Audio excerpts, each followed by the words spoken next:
நாங்கள் சும்மா ரோட்டில் தான் நின்றுட்டு இருந்தோம். ஒரு 9 பேர் வந்தாங்க, 3 பைக்கில் மாஸ்க் போட்டிருந்தாங்க. எல்லாம் வந்தாங்க. திடீர்னு ரோட்டில் போகிற வாரெல்லாம் வெட்ட ஆரம்பிச்சிட்டாங்க. நம்ம நாடு எங்க தான் சார் போய்கிட்டு இருக்கு? பொதுமக்களுக்கு சுத்தமா பாதுகாப்பே இல்ல. சட்ட ஒழுங்கை சீர்படுத்த வேண்டிய அதிகாரிகள்லாம் என்ன பண்ணிக்கிட்டு இருக்கீங்கன்னு தெரியல. ஒரு பக்கம் பெண்களுக்கான வன்கொடுமை அப்படின்றது தொடர்ந்து நடந்துகிட்டே இருக்கு. இன்னொரு பக்கம் பொதுமக்களுக்கு சுத்தமா பாதுகாப்பே இல்ல. இரவு நேரங்கள்ல அவங்களால வெளியவே வர முடியல. அந்த அளவுக்கு ஒரு மோசமான நிலைமையில் தான் நம்ம வாழ்ந்துகிட்டு இருக்கோம். போதை கலாச்சாரம் அப்படின்றது நம்ம நாட்டுல ரொம்ப பெருசா போய்கிட்டு இருக்கு அப்படின்ற மாதிரி தான் நான் பாக்குறேன். அதை தடுக்கிறதுக்கு நீங்க இது வரைக்கும் என்ன பண்ணிக்கிட்டு இருக்கீங்கன்னு தெரியல.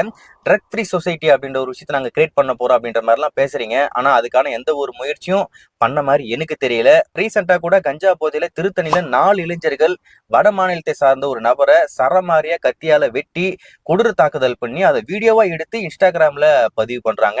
அந்த விஷயம் ரொம்ப பரபரப்பா பேசப்பட்டது. அதுல இருந்து இப்பதான் நம்ம மீண்டு வந்துகிட்டு இருக்கோம். அதுக்குள்ள அதை விட ஒரு பயங்கரமான ஒரு விஷயத்த நெல்லை மாவட்டத்துல பண்ணியிருக்காங்க. நெல்லை மாவட்டம் நாங்குநேரி பகுதியில 9 பேர் கொண்ட மர்ம நபர்கள் என்ன பண்ணிருக்காங்கன்னு பாத்தீங்கன்னா, கஞ்சா போதையில, கஞ்சா அடிச்சானுங்களா என்ன அடிச்சானுங்களா தெரியல, ஆனா ஃபுல் போதையில ரோட்ல நடந்து போய்கிட்டு இருந்தவங்க, சைக்கிள்ல போயிட்டு இருந்தவங்க, டீ கடையில டீ குடிச்சுக்கிட்டு இருந்தவங்க எல்லாரையுமே சரமாரியா கத்தியால வெட்டியிருக்கானுங்க. அந்த சம்பவத்துல 2 பேர் சம்பவ இடத்துல இறந்திருக்காங்க. மீதி எல்லாருமே உயிருக்கு இப்ப போராடிக்கிட்டு இருக்காங்க. பாதிக்கப்பட்ட அந்த நபர்களுடைய குடும்பத்தாருக்கு இந்த அரசாங்கம் என்ன பதில் சொல்ல போகுது? மக்களுக்கான பாதுகாப்பு எப்ப உறுதிப்படுத்தப்படும்? அந்த 9 பேர் எப்ப அரெஸ்ட் பண்ணி அவங்களுக்கான தண்டனை நீங்க வாங்கி கொடுக்க போறீங்க அப்படின்னு சொல்லிட்டு அங்க இருக்கிற பகுதி மக்கள் எல்லாருமே கேள்வி கேட்டுக்கிட்டு இருக்காங்க. அது மட்டும் இல்லாம எங்களுக்கான நீதி கிடைக்கணும் அப்படின்னு சொல்லிட்டு அந்த பகுதி மக்கள் சாலை மறியல்ல இப்போதைக்கு ஈடுபட்டுக்கிட்டு இருக்காங்க. இந்த அளவுக்கு கஷ்டப்பட்டு தான் நம்மளுக்கான நீதி கிடைக்கணும்னா நம்ம மன்னராட்சியில் வாழ்ந்துகிட்டு இருக்குமா இல்ல மக்களாட்சியில் வாழ்ந்துகிட்டு இருக்குமா? மக்களே சிந்திச்சு செயல்படுங்க. இதுதான் உங்களுக்கு கிடைச்சிருக்கிற கடைசி வாய்ப்பு.